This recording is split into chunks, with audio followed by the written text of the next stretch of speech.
Ngayong umaga po sa lahat ng mga nasa YouTube, Facebook sa buong mundo. Bago dumating ang Panginoong Jesucristo, mayroon mga lindol, bagyo na magaganap dito sa ibabaw ng lupa. Palatandaan ito na ang tao'y makapaglapit at makapagsisi sa Diyos. Pag may lindol po, ang mensahe niyan, o kaya may bagyo, ang mensahe niya ng Diyos ay para ang tao'y magsisi at tumalikod sa kasalanan. Yan po. At itong programang ito, ang dahilan nito, para ang tao'y makapagsisi at tumalikod sa kasalanan at tanggapin si Jesucristo bilang Panginoon at tagapagligtas. Dito po ay maliwanag na kung sino man ang makakatawag sa Panginoong Jesucristo sa sakunang ito, mga bagyo, itong darating na bagyong ito, kung sino mang makakatawag sa Panginoon ay maliligtas sa isang kondisyon. Kondisyon po ito kung tinanggap mo si Kristo bilang Panginoon at tagapagligtas, nagsisi ka sa iyong kasalanan at ikaw ay naging anak ng Diyos. Sabi ng Biblia sa Roma chapter 10 verse 13, maliligtas ka pag tumawag ka sa Panginoon.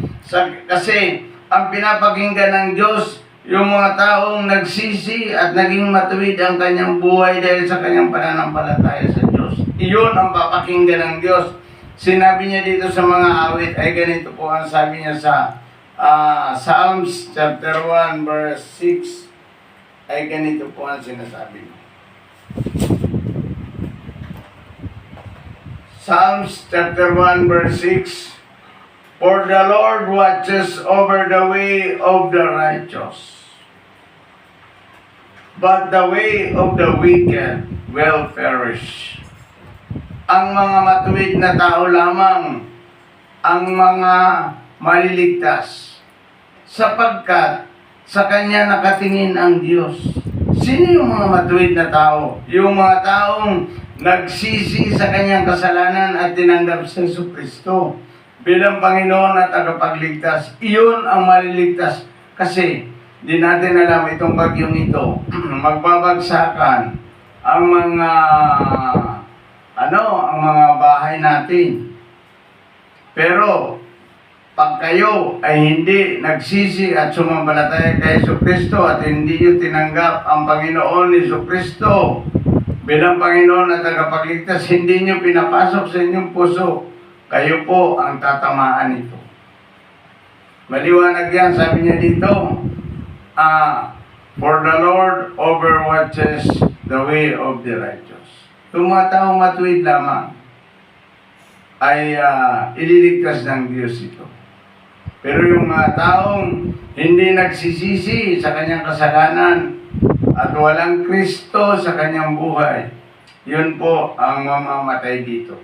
Kaya ngayong umaga, sinasabi ng Biblia sa Roma chapter 10 verse 13 na lahat ng mga tumatawag sa Panginoon ay maliligtas. Sinong lahat?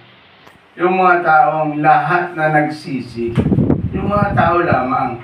Yung mga nagsisi, lahat yun ay maliligtas. Hudyo man, Grego man, o anumang klaseng tao, kung kayo ay nagsisi, tumalikod sa kasalanan at tinanggap si Jesucristo bilang Panginoon at tagapagligtas ng inyong mga buhay, kayo ay maliligtas. Maliligtas kayo sa sakuna at maliligtas din kayo sa buhay na walang hanggan. Purihin natin ang Panginoon. The message this morning is very simple. Ngayon, ang gusto kong sabihin, ngayong umaga, hinahamon ko po kayo. Pagsisihalan ninyo at talikdan ang inyong mga kasalanan upang kayo ay hindi mapahamak sa sakunang itong darating. Baka mamaya, mapukol kayo ng bato at tamaan kayo sa ulo, patay ang kinabukasan niyo. Para maligtas kayo dito sa mga sakunang ito, kailangan niyong tanggapin si Kristo, papasokin sa inyong puso upang kayo ay maligtas. Purihin natin ang Panginoon ngayong umaga at pasalamatan.